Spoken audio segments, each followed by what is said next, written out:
मोदी ने VIP culture खत्म किया। अमित शाह ने माननीयों की सुरक्षा में कटौती की, लेकिन भगवंत मान ने वो कर दिया जो मोदी और अमित शाह भी नहीं कर पाए, जो भगवंत मान के गुरु केजरीवाल नहीं कर पाए। एक झटके में भगवंत मान ने 424 वीआईपी की सुरक्षा हटा दी। अब पंजाब के ये वीआईपी बिना सुरक्षा के चलेंगे। पंजाब के मुख्यमंत्री भगवंत मान ने कहा कि जनता की सुरक्षा हमारी जिम्मेदारी है और उनकी सुरक्षा के लिए बनाए गए सुरक्षाकर्मी अब जनता की सुरक्षा करेंगे, माननीयों की नहीं। पुलिस जिसके लिए बनी है वही करेगी। इस बयान ने एक बड़ी बहस छेड़ दी कि क्या वाकई में माननीयों की जान आम आदमी से ज्यादा कीमती है? क्या वाकई में माननीयों की सुरक्षा जरूरी है या फिर महज स्टेटस सिंबल बन गया है सुरक्षा लेना? पहले कुछ आंकड़े दिखाते हैं, फिर आप खुद तय कीजिएगा। पूरे देश में 20,000 से ज्यादा माननीयों की सुरक्षा में हर साल 60,000 से ज्यादा जवानों को तैनात किया जाता है, जिन पर 12,000 करोड़ से ऊपर का सालाना खर्च आता है। यानी 12,000 करोड़ खर्च कर लगभग 20,000 वीआईपी महफूज रहते हैं। इतना ही नहीं, माननीयों की सुरक्षा में 30,000 से ज्यादा गाड़ियां वीआईपी सिक्योरिटी में इस्तेमाल होती हैं। इस खर्च में तो केवल सुरक्षा कर्मियों का वेतन, वाहनों का पेट्रोल डीजल ही शामिल है। मसलन खाना पीना, रहना, ट्रैवलिंग अलाउंस, जोखिम भत्ता और दूसरे और कई तरह के व्यय इससे अलग हैं। केंद्र और राज्य की सरकारें इस खर्च को वहन करती हैं। यानी देश में वीआईपी लोगों को महफूज रखना महंगा पड़ रहा है।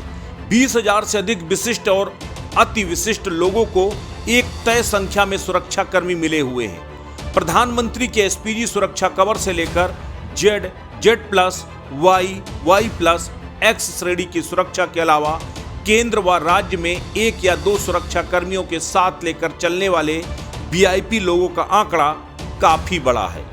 अब आपको बताते हैं कि किस कैटेगरी की सुरक्षा में कितने जवान तैनात होते हैं।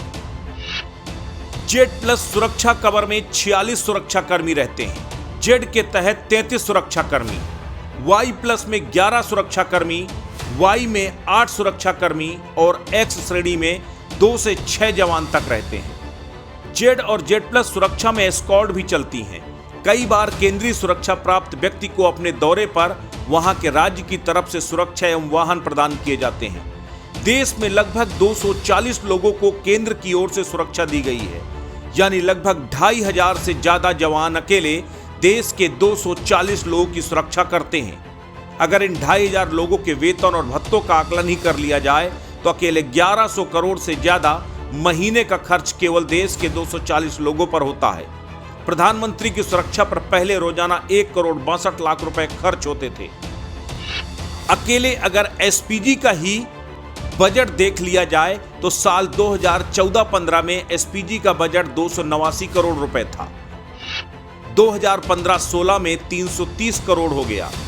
2019 में यह बजट 540 करोड़ हो गया और 2021-22 में एसपीजी का बजट 429 करोड़ रुपए से ज्यादा का था। मौजूदा समय में केवल पीएम को ही एसपीजी की सुरक्षा मिलती है, इसलिए रोजाना का खर्च कम होकर 1 करोड़ 17 लाख रुपए रह गया है।